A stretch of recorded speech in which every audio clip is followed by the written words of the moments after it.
What do you think is going to change, I guess, about the sports industry from an investment perspective? Athletes have an appetite the same way we talked about it to, have significant chunks of opportunities and to be more in control. And it's just really exciting times. I think what's cool for me too, especially with name, image, and likeness, NIL, I'm getting more and more exposure to the younger athlete. I always talk to, like a client of mine, DJ Uyunglele, the Clemson quarterback. I first got to know DJ when he was 16. So I was always willing to get to know a great talent and a great kid young. But NIL's ramped that up. Every day that goes by, kids are getting smarter, right? Like the average 18-year-old kid today that I talk to in the world of sports versus 5 years ago is drastic in terms of their entrepreneurial energy, their intellect, their appetite. I think we've got great role models in sports these days influencing these young men and women. And so I think it's an exciting time for athletes and just individuals and personal brands in general. DJ is a good example because I'm not sure of the exact structure, but my guess is that you guys probably couldn't have had a meaningful relationship before NIL actually was implemented. Yeah. Right. So how did that change your business? Yeah, it changed our business a lot. So we could have a meaningful relationship. Just it wouldn't be a relationship that could be based on business. Yeah. So for example, for the 2.5 years that I knew DJ before NIL, it was a relationship of just getting to know one another as humans and me getting to know his family with the idea that if NIL never existed, by the time he decided to go professional, I'd hope I'd be in a position where I built enough trust and a reputation with him that I'd make it an easy decision for him to hire me as his agent when he goes pro. With NIL, instead of that dating phase being another 2 years, we actually get to be business partners now. I represent DJ for marketing now. There's no contract for us at the professional level. It's not allowed as per the NCAA, but he is a client of Vayner Sports for marketing only. And so now our relationship has been able to be deeper because I've been able to be more involved and to deliver on my promises.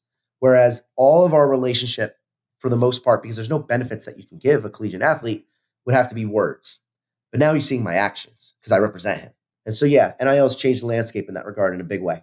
And see, so I think a pessimist would look at that and say, hey, this is obviously benefiting the agent. They get to reach out to players earlier. They get to work with them. They get to establish that kind of trust. Yeah. But an optimist might say, this is good for the athlete too, right? Because before they sign with an agent, they get to see how they work. They get to see if they can deliver on their promises and so forth. It's a win for everybody in that regard. I think I would actually argue that the pessimist would say, oh, you're ruining the amateur nature of sports. These kids don't play for the love of the game anymore. They just play for the money, this or the other thing. It's like, please. Those aren't even pessimists anymore. Those are idiots. I agree with that. Like, please, like I have a client that's an NFL player now and he's doing great. But when he was in college, he was the face of his program and he lived a terrible lifestyle because he had no money. Right? Yeah. I mean, we've all heard stories, right? There's athletes that literally can't get their families to championship games because their families can't afford to travel. Exactly. And that's right. Why? It's terrible. Why is that right? They're making the institution a ton of money. They're making all the brands a ton of money. Why aren't the kids making money? Have you seen any negatives from this, right? Like our athletes, right? Because again, playing the devil's advocate here, people would say athletes aren't going to be as focused. This is ruining college sports, all of that, those kind of lines. Have you seen any of that happening from your seat? Yeah, absolutely. There's negatives. I'm not going to paint this fairy tale picture that everything's positive. In my opinion, if we're doing a seesaw, the pros are heavily, all the weight is on the pro, but there's still some cons on the other side of the seesaw.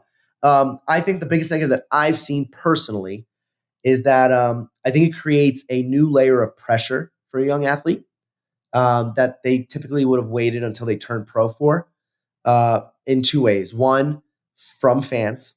I think it's created this additional, fans are tough on college athletes as is, but now that they're making money, often cases more money than the fan. You got like a 43-year-old fan in the state of Oklahoma, bent out of shape that the quarterback at OU is making more money than him or her. Like that's a new dynamic and that's pressure for the kid and that stinks. And then the other one, I haven't really experienced much of it, but I've heard about it, is like the pressure within the family, right? You're an 18-year-old kid and you're making more money than your dad or your mom. And that's a new dynamic. And that usually waited until they were 21 or 22 in the football world. More like 19 in basketball because you can be one and done. So just that stress starts sooner. Yeah, I would agree that that's I would agree that's a negative, but the other side of me would also say that it's slightly a positive, right? Because you get it out of the way early before Sure. you have the opportunity to make more. So, right, if you're a star quarterback, Yeah. you make $1 million a year, you get family pressure, you get pressure in college. Obviously, it's worth it to not have any of that, play really well, and get to the NFL and get a multi-million-dollar contract. But if you're getting paid in college, right? I think about it when it comes to investing, right? What are the simplest ways to get more educated about something? It's to just do it, get involved, make some mistakes, put some skin in the game, right, et Totally. cetera. Those are all the same things that everyone always says. And I Totally. think it applies the same way here, where it's like, get those issues out of the way, right? Yeah. Buy a car, do the stupid shit that you're going to do regardless. And then by the time you get there, figure it out and know what is good and what's not good. I think that's valid. The only slight counterpoint, devil's advocate, I would say is just like, at what point is young to like? At what point is it too young? And maybe because there's high schoolers. There's high schoolers now. Yeah, there's high school kids in California making money because California allows it. A lot of money. Yeah. So that would be my only point. But for the most part, I agree with you.